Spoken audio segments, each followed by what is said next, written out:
Halo. Ni aje mzee? Halo. Uko aje? Uko poa? Uko fiti? Niko poa. Ah. Hata mimi niko poa. Nimeona nikutembelea hapa kidogo. Hiyo ni poa. Sasa mimi ni mfanya biashara. Biashara. Na pia nakuanga fundi. Kwanza hapa nauza hii chuma. Hii chuma kama comrade unaweza jirinda naye. Usiku watu wakuja kupamona na konga mtu naye. Sawa? Hiyo ni uongo bwana. Ununue hiyo. Sasa kama ununue, sasa niko na nyingine hapa.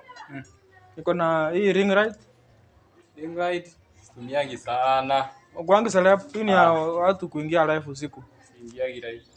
Siingiagi live. Hivyo uwezi ni support.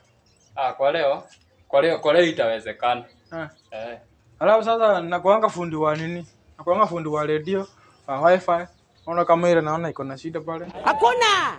Na kama radio yako kuna shida hapo natengeneza. Ashindwe. Majini hizo zote kwa leo sioni kama utanisaidia. Hakuna kitu iko na shida hapa ndani.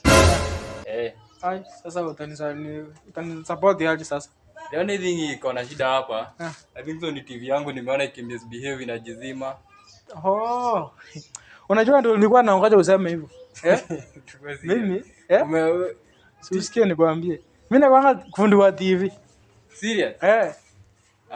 TV nayo nilizaliwa kama unajua kutengeneza. Unajua kwanza ni kama ni Mungu amenileta. TV lazima nikutengenezee. Inajizima inawaka. Inazima inawaka. Hiyo lazima nikutengenezee. Kwanza kitu ya kwanza bibi yako hako? Bibi yangu ameenda soko kidogo. Bibi yako hayuko? Sasa mimi naona ni kama sijui kutengeneza TV. TV inakuwa ngumu sana kwangu. Siacha tu niende halafu tafuta fundi. Hata nimerudi. Usharudi? Sawa. Wewe ingia hapa ndani. Bibi yako amerudi. Osha vyombo basi. Bibi yako amerudi. Sasa nilikuwa nakwambia hiyo TV yako ilikuwa na shida gani? Mimi nakuanga fundi wa TV sana. Acha ujinga. Acha niingie tutengeneze TV na si umesema unajua kutengeneza TV? Najua kutengeneza TV. TV najua mimi ni fundi wa TV. Tafadhali. Si uende mahali ulikuwa unaenda halafu tutengeneze TV na huyo mama. Ona. Wewe. Nakuanga fundi wa TV mzee. Toka hapa. Shika vitu zako. Ona. Toka hapa. Nakuanga fundi wa TV man.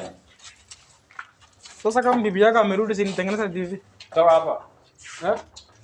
Hautaki?